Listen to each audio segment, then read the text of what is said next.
Qu'en est-il donc de séparer en versant un liquide d'un ustensile à l'autre?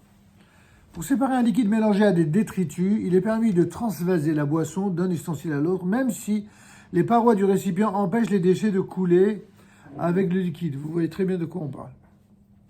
Dans un tel cas, nos sages considèrent que cette séparation est accomplie avec les mains et non à l'aide d'un ustensile. Et donc, il n'y a pas d'interdiction puisque c'est seulement à l'aide d'un ustensile que ce serait interdit. Et comme c'est l'individu qui, par son geste, empêche les résidus de se verser, cela est totalement permis. Donc, comme je vous l'ai dit, souvent on a l'impression que tout est interdit. Et quand on précise les choses, on s'aperçoit qu'il n'y a qu'une infime partie des choses qui sont vraiment, vraiment interdites et le reste qui est permis. Alors, tant qu'à faire, soyez compétents, soyez sachants exactement la halakha et vous saurez quand cela est permis, quand ça ne l'est pas. Cette permission, en tout cas, s'applique seulement si l'on désire boire cette boisson immédiatement. Toujours la même idée que les altar en hébreu, ça veut dire de consommer immédiatement, il n'y a pas de souci. Si on ne le fait pas immédiatement, il risque d'y avoir, d'après certains poskim, un problème qui consiste à considérer l'action comme une action de trier, de séparer pour plus tard, et ça c'est déjà problématique dans certains cas. En tout cas, si on désire boire ultérieurement, on pourra verser ce liquide seulement dans le cas où les détritus sont concentrés dans le fond du récipient. Par exemple, la lie du vin, qui considère qu'on fait un tri. Naturellement, la lie du vin en général, c'est un dépôt, on appelle ça shmarim en hébreu, qui se trouve à la fin, tout à la fin de la bouteille. Il n'y aurait même pas l'idée de faire un tri ou de le mettre à travers je ne sais quel tamis, quel passoire plutôt. Ça n'est qu'à la fin. Quand vous arrivez à 1 centimètre du bout de la bouteille, vous arrêtez tout simplement.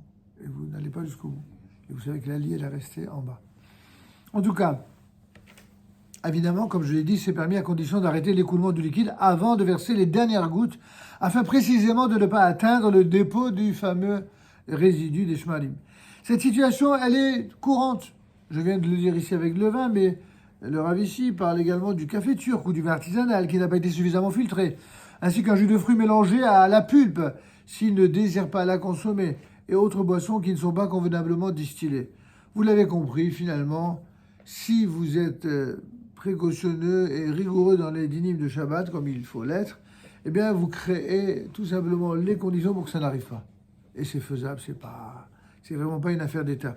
C'est pourquoi il sera également permis d'utiliser une théière ou même une bouilloire dont le bec verseur est doté, par exemple, d'une passoire. Vous connaissez ces fameuses bouilloires où il y a dans le bec verseur une mini passoire, un petit peu comme ce fameux filtre en fer dont je parlais tout à l'heure pour le robinet.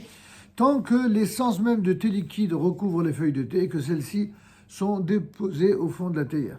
En revanche, lorsque l'essence du thé est mélangée aux feuilles, eh bien, de nombreux décisionnaires se montrent un peu plus rigoureux, même s'ils désirent le boire immédiatement, car ils considèrent la passoire de la théière, dans un tel cas, comme un ustensile de séparation. Mais malgré tout, d'autres, vous voyez, le permettent. C'est le cas du Shevet HaLevi notamment. Il y a pas mal de Chachamim qui permettent, en fin de compte. Ok.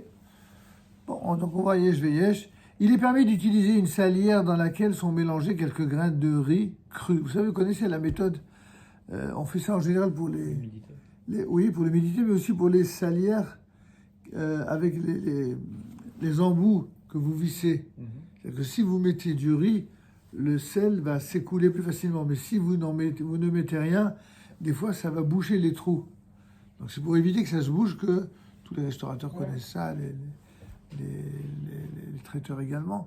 En mettant du riz, ça permet effectivement à ce sujet, pensez justement pour Pessah, à changer vos salières.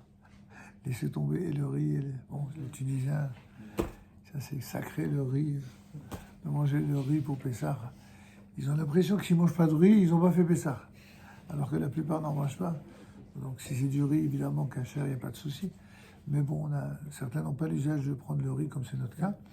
Et ceux qui ont l'habitude, vous pouvez le prendre, évidemment.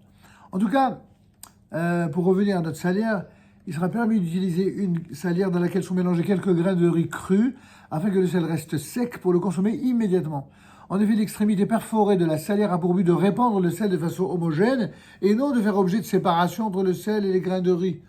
vous voyez que, regardez jusqu'où il est allé dans l'analyse intéressante d'ailleurs, pour que vous compreniez que c'est pas parce qu'on parle de séparation que voilà, tout est séparation, que tout est interdit, pas du tout.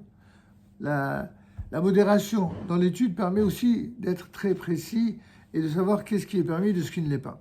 Il en est également de même pour le fait d'utiliser un lavabo, au fond duquel est déposée une grille qui détient les détritus. Ça aussi, vous avez de plus en plus aujourd'hui. On ne considère pas cet objet comme un ustensile qui est réservé à séparer les déchets. Pourtant, c'est quand même cela. C'est ce à quoi ça sert. Mais vous ne faites pas exprès de le mettre. Il est là, il a sa place habituelle en semaine comme le Shabbat.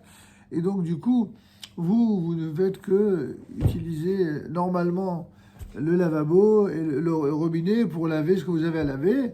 Puis après, si vous voulez jeter l'ensemble à la poubelle, il n'y a aucun souci. Vous ne le faites pas en direct et immédiatement. En effet, l'eau qui s'y écoule n'est pas réservée à la consommation, de toute façon. Et les détritus non plus.